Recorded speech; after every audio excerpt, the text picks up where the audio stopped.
vous êtes dans la revue de presse de la semaine. Bonjour Marie-Liesse Chazal.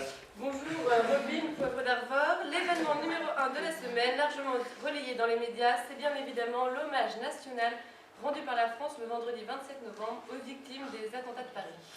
Et quasiment tous les journaux en ont fait leur une, mais de manière différente. Il y en a qui ont choisi la solennité, comme le Dauphiné, qui titre sur le fond d'un drapeau tricolore l'hommage de la France, un titre que reprend également le Figaro. D'autres rédactions ont choisi d'afficher la liste des victimes en une, comme Aujourd'hui en France, qui titre en plus l'hommage. Pour Libération, même pas de titre, juste une avec la liste des défunts sur une première de couverture en noir et blanc. Le Monde, pour sa part, a fait le choix de la sobriété en reprenant une des phrases du président « Ils étaient la jeunesse de France ». À l'instar des unes de journaux, la cérémonie d'hommage aux invalides s'est voulue sobre et solennelle pendant un peu moins d'une heure. Étaient invités les familles des victimes et des blessés, l'ensemble des policiers, médecins et pompiers présents le jour des attentats, ou encore des personnalités politiques. À ce propos, RMC s'amuse sur son site internet en ligne de la proximité entre Pécresse et Barthelone qui sont arrivés ensemble, ou encore du fait que Mélenchon et Philippot soient assis côte à côte. Avant cet hommage, François Hollande s'était déplacé aux quatre coins du monde afin de renforcer la coalition internationale contre Daesh. D'abord, le président français s'est rendu à Washington mardi. Une rencontre relayée dans son édition du jour par le journal local Ouest France. On y apprend que les deux présidents se sont mis d'accord pour accentuer les frappes sur l'État islamique. Ils ont également parlé de la Russie qui, selon Obama, est dans une coalition à deux avec l'Iran. La Russie, justement, c'était le deuxième périple de François Hollande. Dans la dépêche du 26 novembre, l'écrivain russe d'origine ukrainienne Fedorovski rappelle la proximité de la France et de la Russie.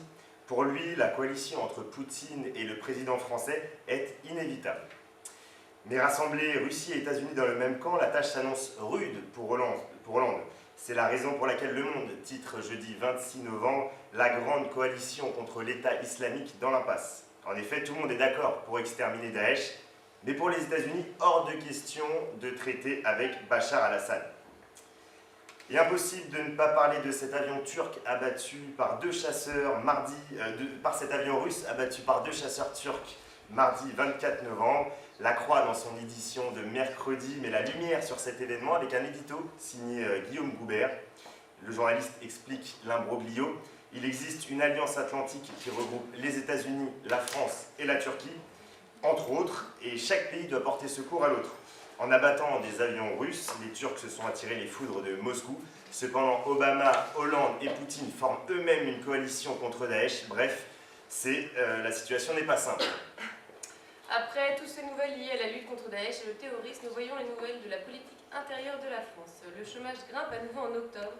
Une douche froide pour le gouvernement, titre le site de l'Express.fr. Jeudi dernier, Pôle emploi annonçait une hausse très marquée du chômage en octobre avec 42 000 inscrits de plus en catégorie A. La désillusion est majeure pour le gouvernement qui espérait que la baisse de septembre marquerait le début de l'inversion de la courbe, à laquelle d'ailleurs François Hollande a conditionné sa candidature à un nouveau mandat en 2017.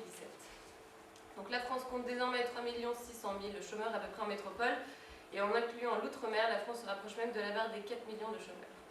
Ces chiffres ne sont pas satisfaisants, a commenté la ministre du Travail Myriam El Khomri, qui nuance cependant, ils doivent être interprétés avec prudence car les résultats de ces derniers mois connaissent de fortes variations. Et pour être complet sur les principales informations relayées par tous les médias la semaine dernière, après la France il y a 2 semaines, c'est la Tunisie qui a été frappée par les attentats. Mardi 24 novembre, un homme s'est fait exploser à Tunis, provoquant 12 morts. France 24 était la première chaîne à annoncer la revendication de l'État islamiste et expliquer que les autorités tunisiennes avaient identifié le terroriste, un vendeur ambulant de 26 ans. Lundi 23 novembre, le porte-avions français Charles de Gaulle est arrivé au large de la Syrie et a permis d'intensifier les frappes françaises sur Daesh.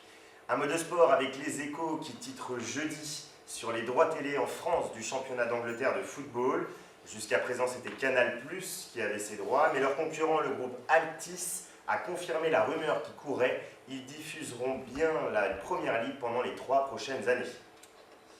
Et enfin, on ne pouvait pas passer à côté de l'originalité de la semaine. Elle est signée Elle, avec son numéro spécial en forme toute ronde, non pas pour prôner l'obésité, mais pour représenter la Terre afin d'annoncer la COP21. Merci à tous de nous avoir suivis. À la semaine prochaine.